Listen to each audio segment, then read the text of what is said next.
Hello everyone. In our previous lecture, we had discussed about the various revolutions and the problems facing by the Indian farmers. In this lecture, we will discuss about the various initiatives taken by the government and also about the way some institutions which helping the Indian farmers in managing finance. So let's start. So the first is the government initiatives. Okay, what are the initiatives have been taken by the government? Have been taken by the government to help the farmers. Have been taken by government to help the farmers. Okay, so here you can see there is a first initiative taken by the government which is known as the minimum support price. So let's have a discussion over it first. Basically what happened, if you remember, I had told you in a previous lecture that during the 1966 to 1967 we had Green Revolution. Green Revolution first phase. Green Revolution first phase, and during 1977 to 1980s we had second phase. So what happened during these phases was very uncertain, because suddenly the production raised up. Due to this, supply of food grains overcome the demand of food grains. Okay, so we can understood by the example. Suppose if we had a demand of 100 units and we were able to produce only 20 units and the rest 80 units were obtaining by imports before the Green Revolution. After Green Revolution, what happened? We were able to obtain 120 units because of high yielding variety seeds, proper use of fertilizers, good irrigation, transportation, storage, and market access. We had a surplus units in the market. Okay, so here you can see we only had a demand for 100 units, but there was 120 units consignment in the market. 120 units consignment in the market, or you can say there were only 100 units demand, but 120 units were supplied to the market. And what happened? These excess 20 units laid down the prices of crops. Basically, we understand, like only the 100 people are demanding for food and there are a food for 120 people. So what happens whenever there is a supply overcomes the demand, always price goes down. Similarly, when demand overcomes the supply, prices rise up. This is called law of demand. Okay, law of demand. And similarly, the law of demand was working during this time because we had excess of supply and we didn't have any demand for these things. So what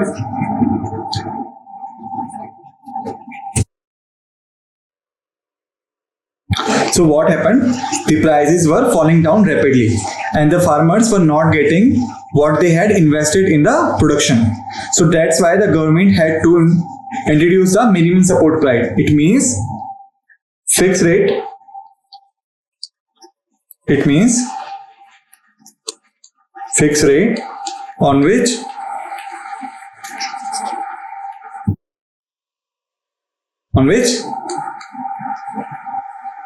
government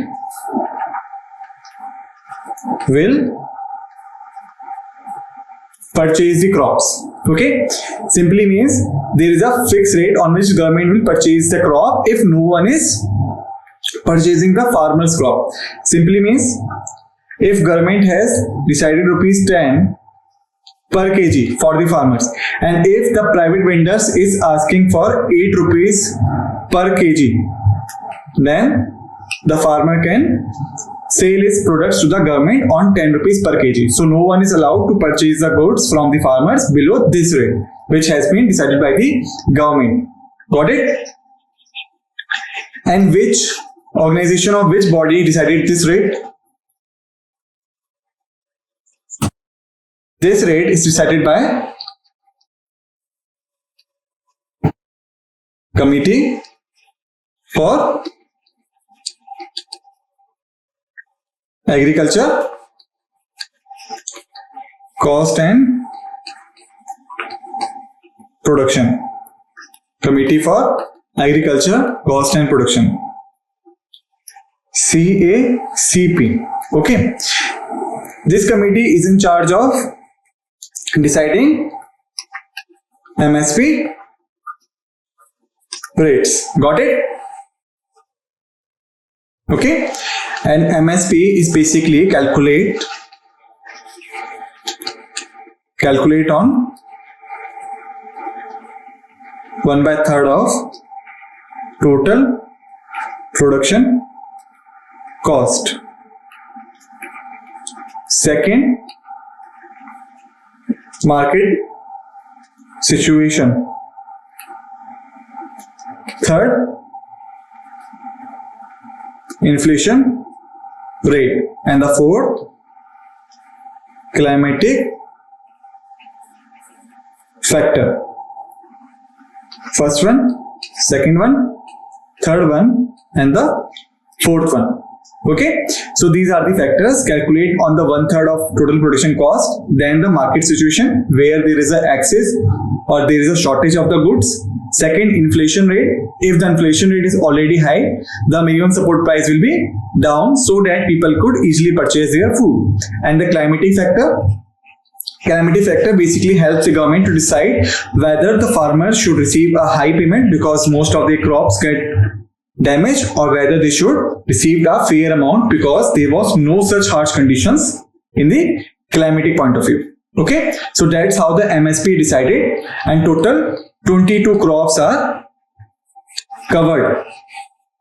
Total 22 crops are covered under MSP. Got it? And there is a fair and remunerative price for sugarcane, which is also known as FRP. FRP. So remember these things. MSP was introduced during the year of 1966 to 1967 during the first wave of the Green Revolution. It covers 22 crops. Okay, and it is launched by the Committee for Agriculture, Cost and Production. Okay, and it's calculated on 4 factors: 1/3 of production cost, market situation, inflation rate, and climatic conditions. Got it? And for sugarcane especially, we have some other price system known as fair and remunerative price for sugarcane, in short FRP. Got it? Now, second one is a Pradhan Mantri Fasal Bima Yojana. Pradhan Mantri Fasal Bima Yojana. Okay? So basically the Pradhan Mantri Fasal Bima Yojana was launched in the year of 2016. Basically, when we were discussing about the problems facing by the Indian farmers, remember we had a discussion that Indian agriculture is largely depend on monsoon. Okay, So because of the monsoon, there are mainly two conditions happen. First condition is flood. If the monsoon is too high and the rains are too high, then there would be a condition of flood. Second is drought. If the monsoon is lacking, then there would be a condition of drought. In both the conditions, the crops face negative impact. And especially in the case of India, where about 17 to 80% of GDP depend upon the agriculture, it is very essential to ensure the farmers, which is about more than 50% of total workforce of the country, must get a good amount or must get a coverage. Bima basically stands for insurance. Coverage against the damage of their crops. Okay. So with this point of view, in the year of 2016, government launched Pradhan Mantri Fasal Bima Yojana. Okay. Under this, the government had decided to provide insurance to the crops. Insurance to the crops. And what was that insurance? Suppose, let's take an example. He is a farmer. He had this land. Okay. And in this land, he has some crops. And he knows his region may be flooded,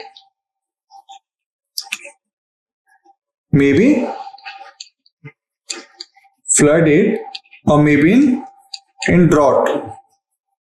Okay. Any of such condition could happen with him. So in that scenario, he could reach the authorities and he could ask for the Pradhan Mantri Fasal Bima Yojana, in short PMFBY. Okay. So then the government official will arrive to his place, measure the crop area. Okay. And they decided certain insurance amount. To pay in case of damage. If any damage happened to his crops, then the government will pay certain amount. Also, as you know, insurance requires premium to pay. If any one of you ever purchased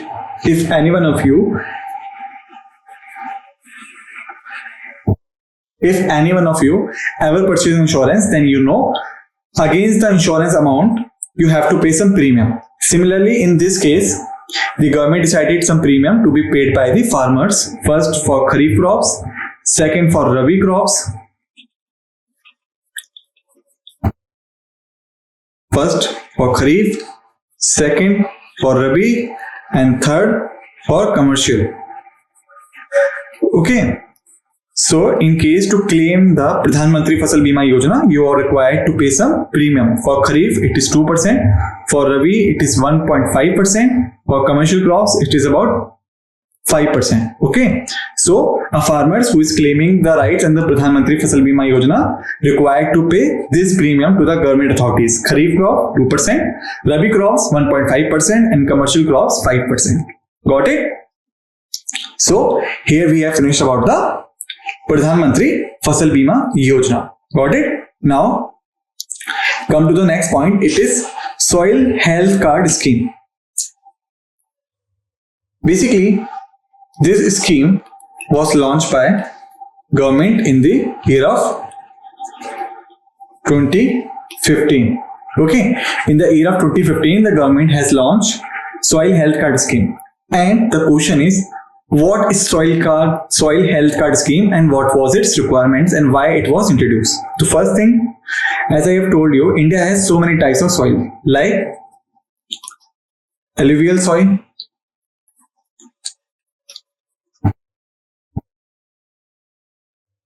then black soil, then regur soil, red soil, laterite soil,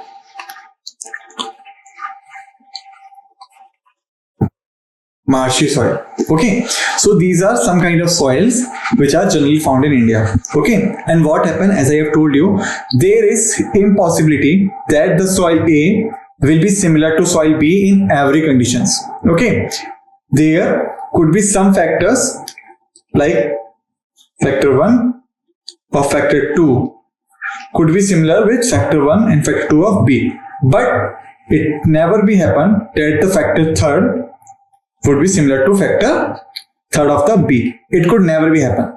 So generally soil A and soil B will be never similar in terms of the constituent, in terms of the characteristics. Got it? So that's why alluvial soil, black soil, regular soil, red soil, laterite soil and the marshy soil, they all are differentiated in between them. They may be surplus in some condition and they may be in loss in some conditions. They may be in surplus in some conditions and they may be at loss in some conditions. Okay, so this is about the general introduction of the soils. But one more and the main reason behind the introduction of this soil health card was usage of soil.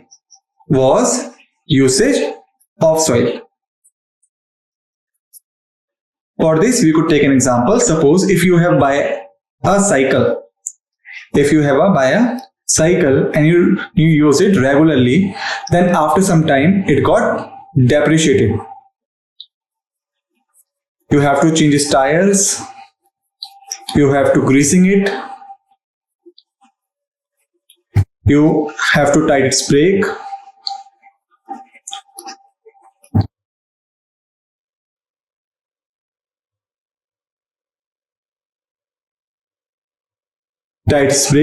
and other things.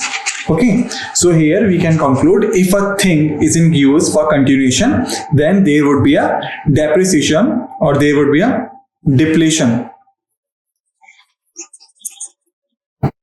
There would be a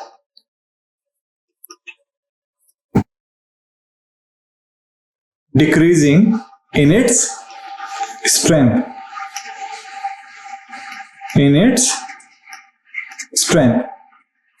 Got it? So if the thing is in continuous usage, then there will be a decreasing in its strength, which we call depreciated. Got it? Similarly, the case is with the soils. If the soils are in continuous usage, then there would be a depreciation. There would be a depreciation in soils as well, because on the agricultural side, the soil gone under irrigation changes, uses of fertilizers, uses of pesticides, etc. So due to this, there would be an impact of soil health, and farmer production would be goes down. So to educate the farmer about the soil condition on which he is doing cultivation, the soil health card scheme was launched, and it was launched in 2 phases, first phase and second phase.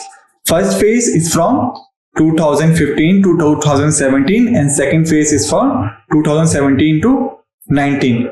In first phase, there were 10 crore cards, and in second phase there were 11 point, here you can say basically round off 11 crore of cards. So in first phase 10 crore farmers would be benefited, and second case 11 crore farmers were getting benefited. Getting soil health card means on which they were harvesting, they got card about that soil. Okay, so this is about the soil health card. Remember one thing, the government had permitted the local villagers who want to establish the laboratory at their village, so that the people of their village, so the villagers do not have to go to the far places. They can establish village laboratories. Village laboratories.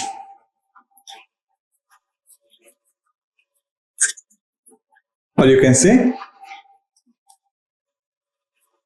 laboratories from young person of village up to person of 65 years of age.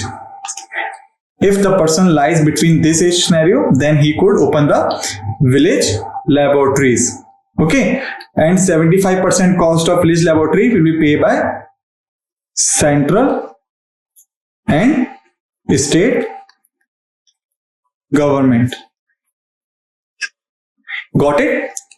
So this is about the soil health card scheme. Now come to the next topic, which is agricultural schemes and the institutions.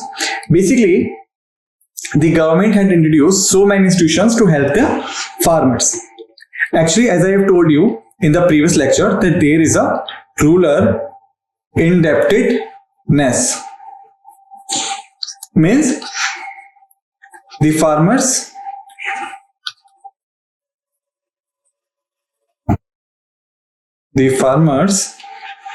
facing financial support issues.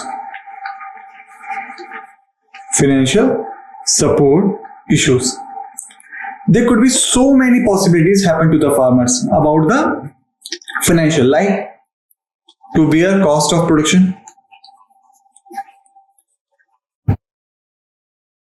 You wanted to produce 100 units for which you required 1000 rupees, but you had only 500 rupees and you want 500 rupees more. So you have to borrow it from somewhere. And if you borrow, then there would be a interest rate on it. Okay, and interest rate should be on your favor, so that if you borrow 500 rupees, so interest rate should be about 10% or 9% after a year, so that you have to only pay 550 rupees. But if you are paying it from somewhere where the interest rate are unreasonable, suppose 100%, then after a year you have to pay 1000 rupees. So already you are in shortage, and if you have to pay this much of amount when you repay your loan, then there would be a more crisis for the farmers. Got it?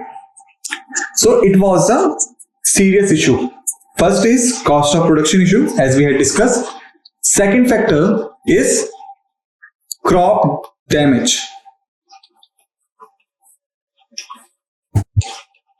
Crop damage. Suppose you produce 100 units, 10 rupees each, 1000 is your production cost. Then you decided to sell it for 20 each, and 1200 will be your earning. And if you minus earning from production, then 200 would be your profit. Got it? But what happened? You produce 100 units for 1000 rupees, but out of 100, 50 got damaged and only 50 units were saved. And if you sell them at 20, you only receive 1000 rupees. Here, there is no profit, and also 100 rupees which you had invested, you only recovered this hardly. And it is a good scenario. I'm not talking about the worst scenario as well. Okay, so crop damage is also a serious issue. And if the farmers want to borrow money from safe zones, then they had to go to the banks. And banks generally likes to invest in infrastructure,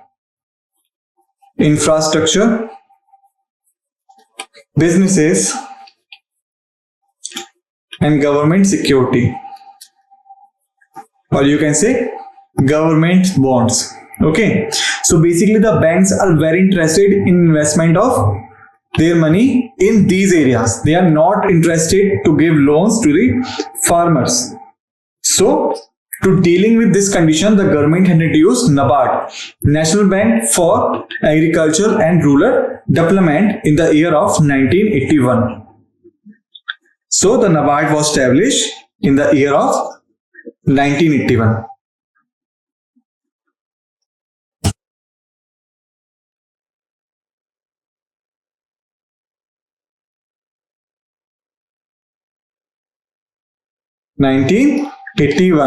Okay, and it has a one rule to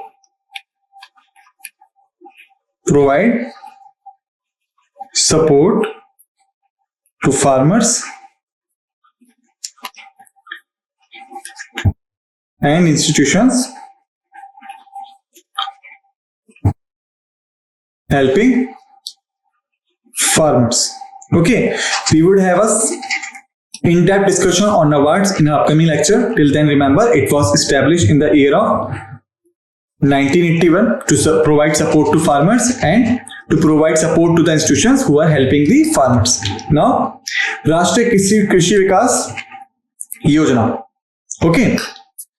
So, the Rashtriya Krishi Vikas Yojana is basically introduced to incentivize states to increase public investment in agriculture and allied sectors.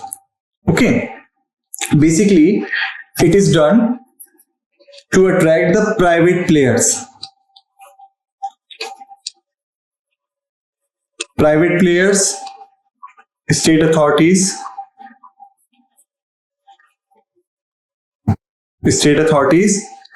and cooperative societies.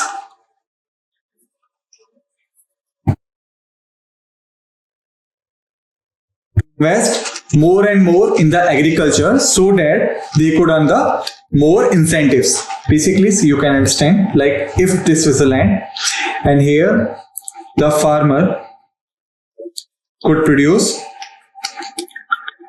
100 units, but he is only producing 50 units due to lack of financial support. So instead of paying him money so that he could produce 100 units, the government would try to attract the private players, state authorities and the cooperative societies to give him money so that he could produce 100 units, and government will support them through minimum support price, infrastructure support,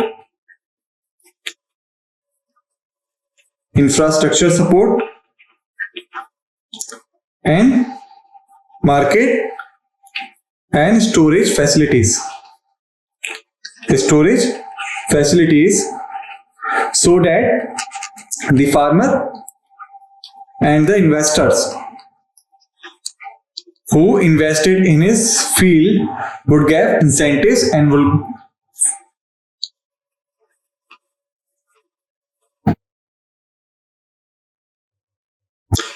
get incentives and will get good return.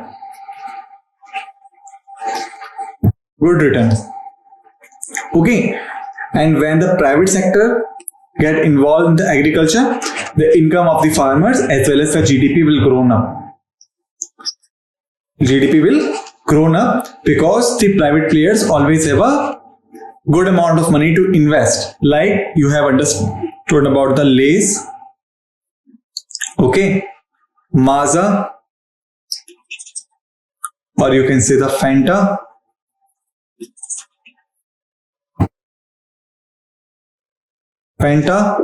Uncle Chips. I hope you have listened about it and even you have consumed them once in your life. Okay, so these are some of the private players who have their business in the agricultural field. Okay, so if they invested in the farmers' land, so both the farmers and these companies will get benefited because the government will ensure their infrastructure support, market access and the storage facilities so that they both could earn good amount. Thereafter, the Kisan Credit Card. Basically, the Kisan Credit Card was introduced in the year of 1988 to provide affordable and timely credit to farmers. If this farmer need a loan, if the farmer require a credit, then instead of going to bank and requesting the money, he could go to the bank and apply for loan through the credit card, which is about rupees 1 lakh to 1.5 lakhs.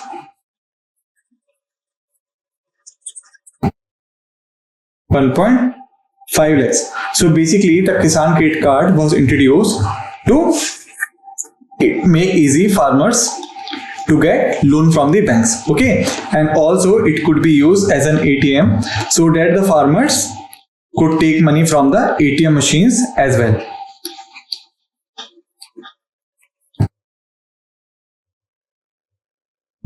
Take money from card as ATM, from ATM as well. Okay, so in this lecture we had finished about the agriculture sector. In our next lecture we will discuss about the industries and the infrastructures. Till then, thank you.